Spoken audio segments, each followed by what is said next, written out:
Hi, boys and girls. I'm glad you're back. We need to find out the rest of the story here. Well, yesterday we talked about a crown that was put on Jesus's head, and it was called a crown of thorns. This is a thorn from a thorn bush.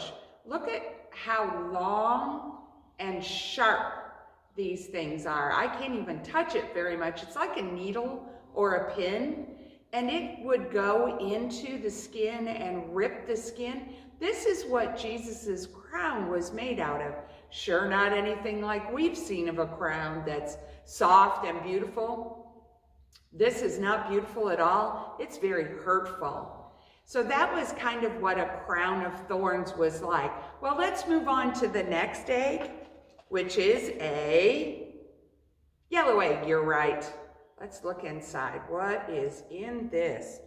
Oh, these are nails. Do you know what nails are? Nails are kind of sharp like those thorns were. They're one nail that comes straight down and two nails that go across. It is to remind us that after Jesus was beaten and after he was mocked, he was put on a cross.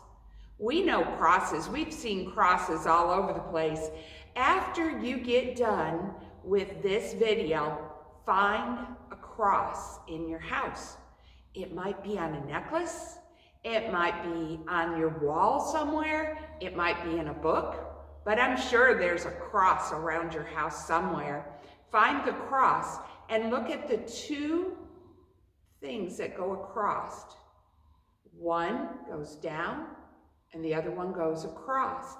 Well, this one is three nails put together, and it's to remind us of the cross that Jesus was put on, and the three nails would be the nails that went through his hands, and through his feet.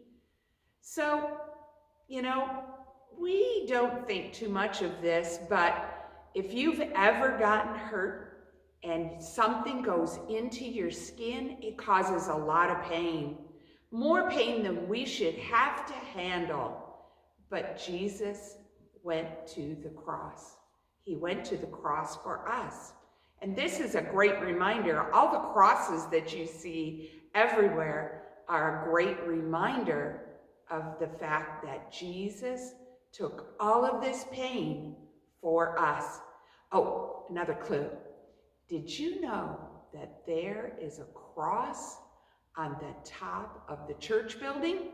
The highest point of the church building is a cross. So when this is all over and we get back to church, because it'll be so great, that first Sunday back will be so great, make sure you look up high to the highest point of the building and see the cross. Oh, there's more crosses than just that one. There's lots of crosses inside. But when we get back here, count all the crosses and see all the times that we put a cross up to remind ourselves Jesus went to the cross for us. Jesus took our pain upon him.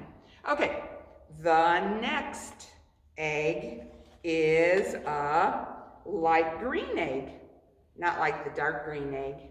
And this has something that's kind of silly. I don't know if you've ever played a game where you've had a dice. A dice is a cube that has dots on it. Like, how many dots are there? Can you see? Count them. 1, 2. This has 2 dots on it. This side has 1, 2, 3, 4 dots on it. And this side has 1 dot on it. Oh, this side has 1, 2, 3, 4, 5, 6 dots on it. Well, if we were playing a game and you got the 6th side when you threw the dice and it landed, the number 6 dots was the side up. That means you have the number 6. Well, if I throw the dice and I have the number 1, you have more than I do. Well, you know what? That's called playing a game with a dice, or die, if it's just one. Well, you know what? Back then, when Jesus was put up on the cross, the soldiers that were hanging around, you know, those guys that were mocking him and saying, "King of the Jews," they played a game with dice to find out who would have Jesus's clothes. Wait a minute. We all need clothes. We need our clothes. Well, Jesus was going up on the cross and he was dying. So the soldiers thought, he doesn't need his clothes. We'll play a game and see who gets to take his clothes. So many silly things happened at this time, and this was one of the silliest, I think. But anyways, so next time you play a game that has a dice in it, remember, Jesus, when he went on the cross, the soldiers played a game to see who would get his clothes. Well, tomorrow we have dark purple egg and light yellow egg. Let me see what's in them. I don't hear much. We'll find out tomorrow what's inside them. See ya.